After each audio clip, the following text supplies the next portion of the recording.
at some point, does AI have to, spend more? Do they have to implement their own, power system? Because if they're taking it away from us, do they have that right? It's a legitimate question that we're going to have to deal with. You're right. I think it's the same question people have been asking about, say, cryptocurrency. The mining of that uses a whole Yep. lot of energy. Even as we transition to EVs, they're cleaner for the environment, but they need charging too. And what of our power grid are we developing the infrastructure that we need for these sexy technologies? And I don't know the answer to that yet.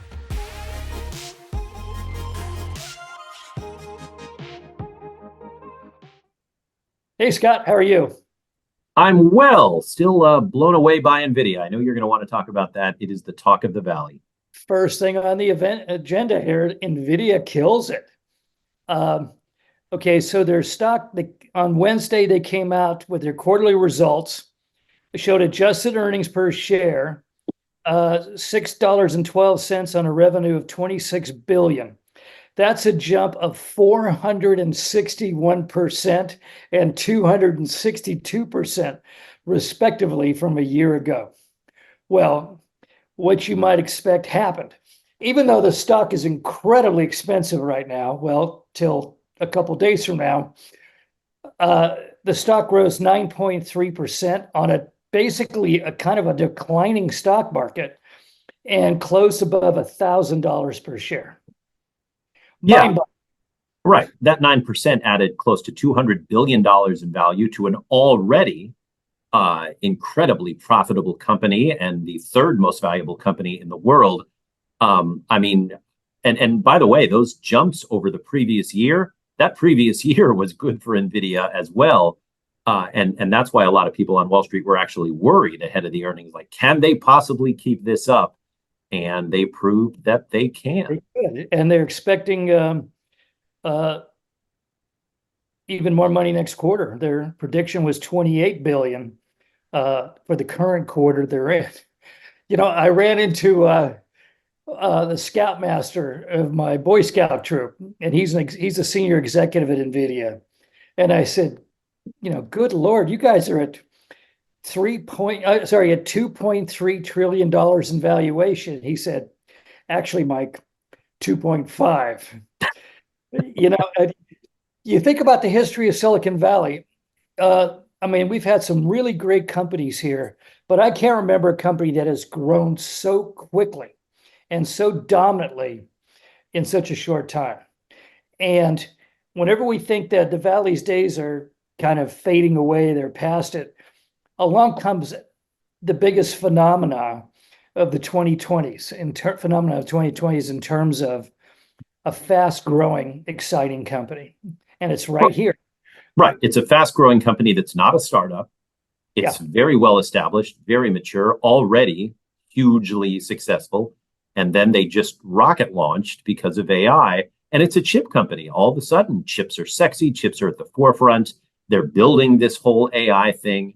And Nvidia is really the play that at least stock investors have decided to all jump into. And they're rewarding investors. I mean, a 10-for-1 stock split. Everybody I was likes going to that sort say, of thing. they're not missing a step. I mean, they did something really smart. You just mentioned it, the 10-to-1 stock split. You don't see 10-to-1 stock splits very often. Maybe 2-to-1, or reverse 3-to-2 or something like that, but 10-to-1. And I thought to myself, think about all the pent-up demand out there of average investors, Americans, who would love to have a share or two of Nvidia stock. And they look at it and they go, it's $1,000. Right. I'm not going to spend $1,000 on a share, but $100, anybody that wants to play in this game, that's within reach. That's a really, really smart move. Right. And we used to see this a lot with tech companies that got to a certain level and they would split their stock. And recently, there's almost been this run to see who can get these crazy high stock prices, not just valuations, but prices. And but then you look, I mean, Amazon, I think, did a 20-to-1. Google did a 20-to-1. Now we've got Nvidia with a 10-to-1. Apple has split a bunch recently. Netflix, Tesla did I think a 5-to-1 and then a 3-for-1. And So we're seeing the number of shares increase and the price get more, like you say, down to a level that more people feel that they can jump into. It doesn't really change the overall look of a company, but it's a mark of optimism, and people like to buy on future optimism. And Nvidia, despite what it's done in the last couple of years, is still somehow optimistic about its future growth, and people are still willing to jump on that fast moving train.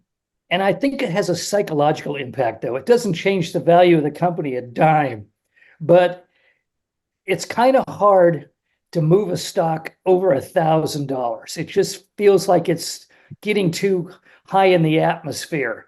But at $100, if it goes up, it would have to go up a lot of money at $1,000 to really you notice it. But at $100, yeah, I bought my share and it's already up $3, and you go, wow, that's something. I think these guys are doing great. Now, I read something really interesting. Thanks to the first quarter results and their new valuation, Nvidia stock now is worth more than all of the stock on the exchanges in Germany total. I think Germany was like 1.7 trillion and Nvidia's 2.5 trillion. Germany, we're not talking about Mozambique. We're talking about one of the largest industrial states on earth, with companies like Mercedes and BMW and Audi, and Nvidia's worth more than all of them put together. Yeah, I mean, when we're dealing with trillions, and by the way, remember, it's not 2.3 trillion, Michael, it's 2.5 trillion. 5 now, yeah. I mean, some of these American corporations are just going bananas with the valuations. I mean, remember when 1 trillion was something. Apple, Microsoft, both recently hitting 3. Google is at 2 trillion plus. Amazon's in there. Nvidia, Meta's above 1 trillion. I mean, it's. I don't even want to just say impressive. It's unprecedented that these companies could be worth this much money on the stock market at the same time. It's not like everybody's just buying into one. There are a number of these companies that are in the $1 trillion range. And, who knows where they go from here? Obviously, they have a long way to fall if things do turn south. But some of these valuations are just incredibly impressive as people decide this is the vehicle they want to park their money into, whether for the short term or the long term. They want to be in these big tech stocks. And isn't it amazing when you realize that you and I are sitting within about 5 miles of most of those companies? This is the greatest concentration of wealth in history. And it's sitting right here in suburbia, that if you drove through here, except maybe for the Apple Death Star, it doesn't look that remarkable. There's not skyscrapers rising above Mountain View and Sunnyvale, and it still looks kind of like suburbia. And it's a statement, I think. I'm not sure what it means, but it's an interesting statement about the transformation from the industrial society to the post-industrial digital society.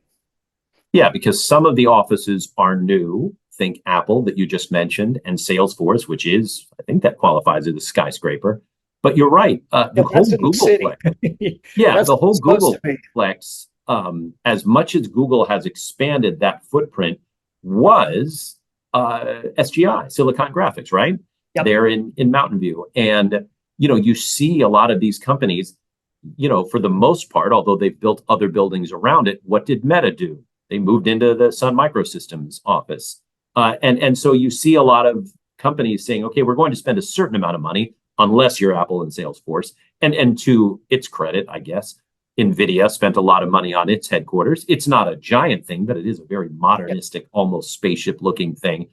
So money is being spent, but I guess some money is being saved if you go into the at least structure of a company that used to be big and is now, in terms of SGI and Sun, gone, a thing of the past, but that lives on in its, in its building. It's like Cro-Magnons moving into the caves that Neanderthals have abandoned. Yeah, Okay, something like that. let me throw a monkey wrench into this. And that is, it was a very good analysis in the Wall Street Journal this week, looking at what could slow Nvidia down. And they came to the conclusion that Nvidia itself is doing all the right things, and it's good. It's a juggernaut. There's no question about that. But the company's implementing its chips into AI products are some of them are really struggling. Now that just may be a shakeout, but one estimate is Sequoia Capital figured out in March that the industry had put $50 billion into NVIDIA chips to train language models. And the generative AI startups that had emerged from that had only made $3 billion in revenues. So, this AI boom may be a bit of a bubble for a while and then take off in a few years. And in that case, NVIDIA may not be able to keep up its revenue levels. Right. These are numbers that remind me a bit of the dot-com boom in terms of money spent and money earned. And there was, as you recall, a really big disparity there too. And you remember the shakeout that led to. What if, and here's another scenario, and I say this because I get paid to be a skeptic about such things. What if all these large language models that have to train on what exists already on the web, i.e., data created by other people? And granted, there are some side deals being made. Reddit, I think, is being very shrewd by saying, hey, we're going to sell our data to these AI models. The lawsuit with the New York Times. What if a Supreme Court decision comes down and says, hey, AI companies and AI models, you cannot cut these deals. You cannot train your LLMs on data that technically belongs to somebody else. Doesn't that kind of shut the whole thing down, at least a lot of it? And then, right, who cares about all the billions of dollars spent on those chips?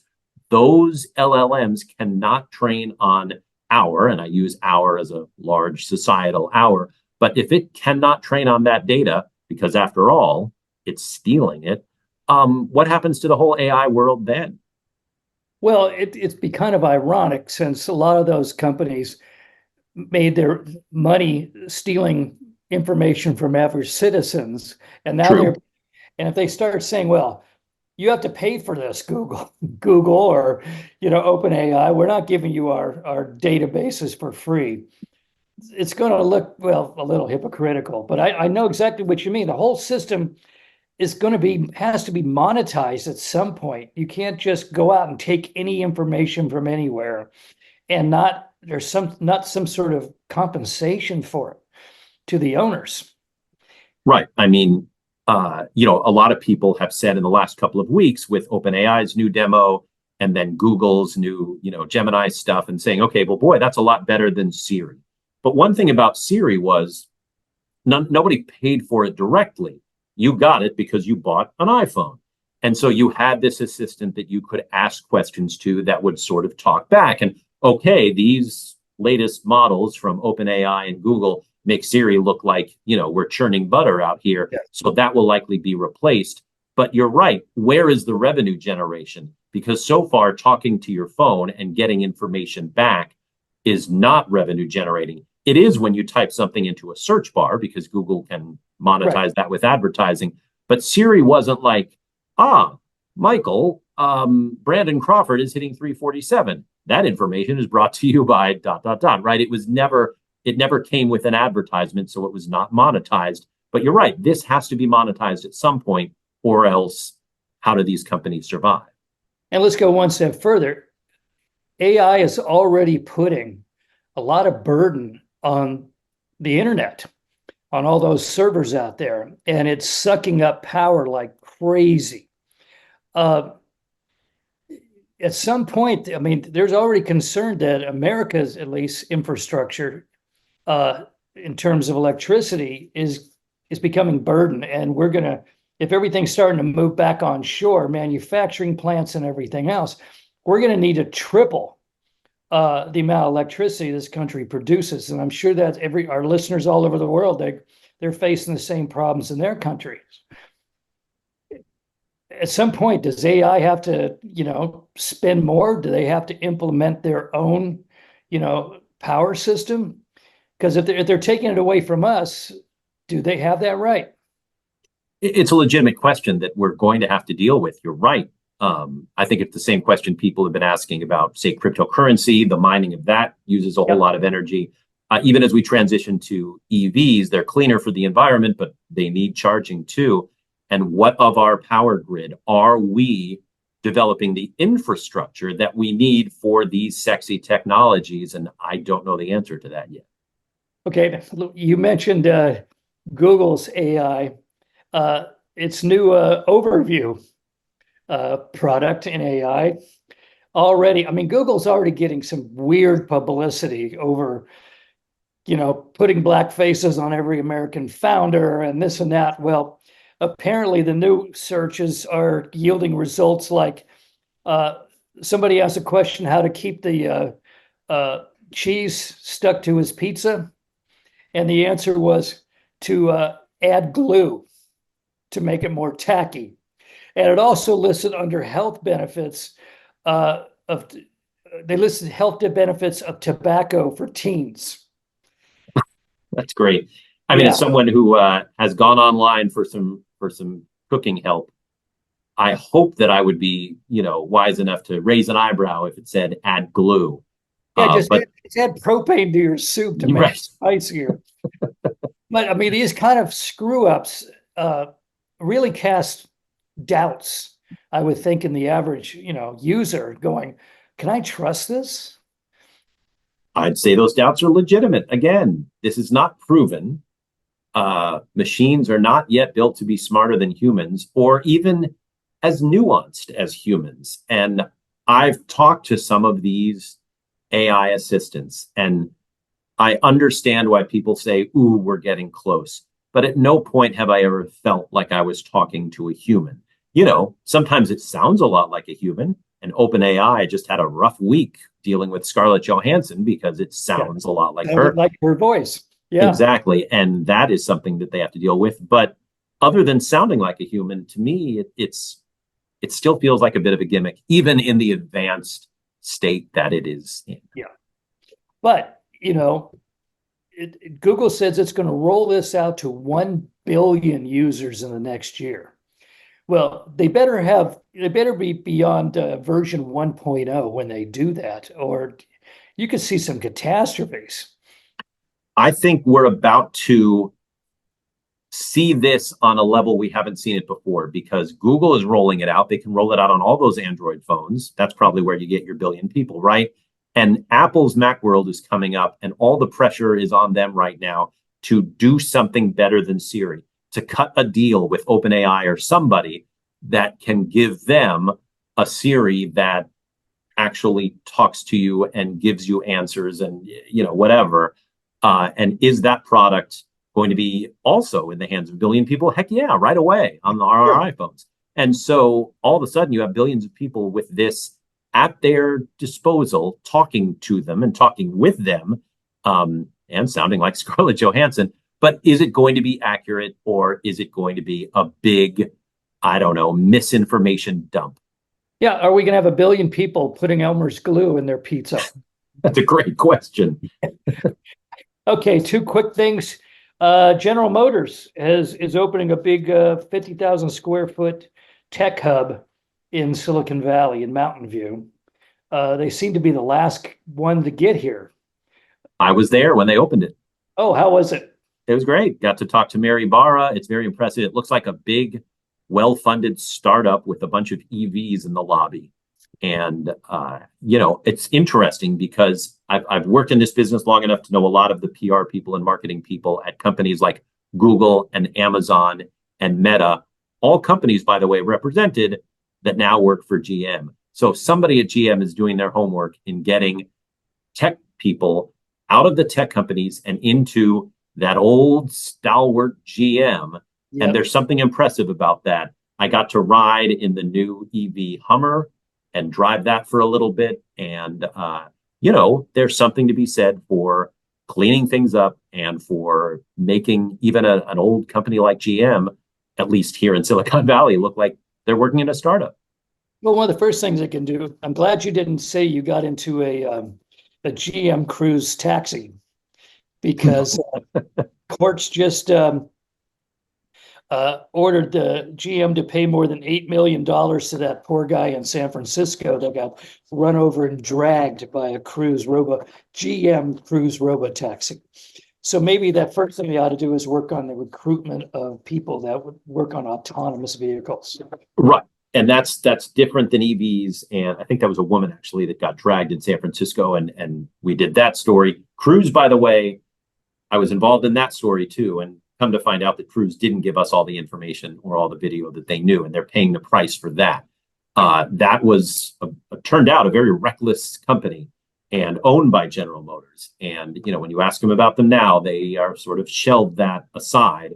They're trying to test Cruise in different places, but I think it might be a while before it comes back to the Bay Area. Okay, and finally, a milestone. Pizza Time Theater, Chuck E. Cheese, announced that they're shutting down all the robot Chuck E. Cheese audio animatronic characters in 400 stores. Did you even know Chuck E.? Well, your kids are a little bit younger. Do you know it's still around in 400 stores around the United States? Oh yeah, even here in the Bay Area, it wasn't that long ago that we were taking the kids to Chuck E. Cheese, and I must say those parties, the fear that my wife had was stronger than the fear of COVID, like in terms of germs at those. Oh yeah, it's crazy. I wanted to boil myself after going to some of my kids' birthday parties there.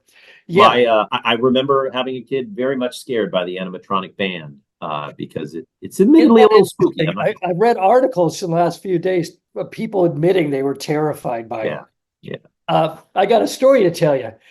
Nolan Bushnell, the man behind Chuck E. Cheese, the man behind Atari. He had left Atari and he was working out of an office in the Lockheed Industrial Park in Sunnyvale, the edge of Sunnyvale. And I went out to interview him. And we were talking about his days at Atari and all that. And I said, "What are you doing now?" And he said, "Come with me." And he jumped up, and he's about 6'5". I'm 6'1". So he towered over me, pinstripe suit in his kind of seedy office. And we run around the corner to a warehouse. And we walk in, and I walk in first, and he get behind me, he hits the lights. And up comes Chuck E. Cheese and his band in all their glory. I think I was the first private citizen to see Chuck E. Cheese. That's like getting to see Area 51 early, I guess. Yeah. And I said, "Well, that's a big mouse." And he said, "Actually, it's a rat." and he said, "This is what's going to sell. Kids are going to love this." And apparently about a third of all kids are utterly terrified when it starts. And I said, "But you're going to sell pizza?" And he said, "Oh, pizza's the easy part. Right. Everybody can make pizza." And I remember gnawing on those awful pizzas, chewing them, sitting in, bug-infested Pizza Time Theater. I say germ-infested Pizza Time Theater with kids with their fingers up their nose, watching this thing in front of me and thinking, I wish he made better pizza. And less scary mascots. It was what a I guess weird... he had to do it. Yeah, I guess Chuck E. Cheese had to be a rat because there was Disney problems. I read something like that. Yeah, that it had to be a rat. It couldn't be a mouse. And that tells you kind of the direction of where that thing went. Yeah. Well, when you have a restaurant, you really don't want to make a rat your mascot. Exactly. I remember thinking that as a young parent. A rat is a mascot of this thing, and wow. And yet here they are 30 years later. I guess two final places are staying with the machines. But all the other 398 are shutting down. So I guess it's an end of an era. And I think we can celebrate it in our own special way.